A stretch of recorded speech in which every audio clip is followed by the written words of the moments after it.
या बातमीपत्राचे प्रमुख प्रायोजक प्लॅटिनम मॉल इंद्रधनु सोलापूर. सोलापुरातील सर्वात प्रतिष्ठित इंद्रधनु सोसायटीचा नवीन भव्य कमर्शियल प्रोजेक्ट आता रेल्वे स्टेशनच्या अगदी शेजारी शहराच्या मध्यवर्ती ठिकाणी.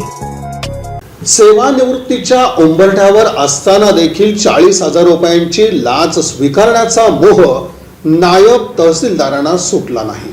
उत्तर सोलापूर तहसील कार्यालयातील नायब तहसीलदार चंद्रशेखर काशीनाथ हेडगेरी वय 52 यांना 40,000 रुपयांची लाच घेताना पुण्याच्या लाचलुचपत प्रतिबंधक विभागाच्या पथकानं रंगेहात पकडलं. सोमवारी सायंकाळी 5:45च्या सुमारास ही कारवाई करण्यात आली. तक्रारदार हा उत्तर सोलापूर तहसील कार्यालयाअंतर्गत कार्यरत आहेत. त्यांचा काही दिवसांचा पगार प्रलंबित होता. तो पगार काढून देण्यासाठी नायब तहसीलदारांनी तक्रारदाराकडे 60,000 रुपयांची मागणी केली होती. तडजोडी अंती 40,000 रुपये द्यायचं ठरलं. नायब तहसीलदार प्रलंबित पगार काढून देण्यासाठी लाच मागत असल्याची तक्रार 5 डिसेंबर रोजी करण्यात आली होती.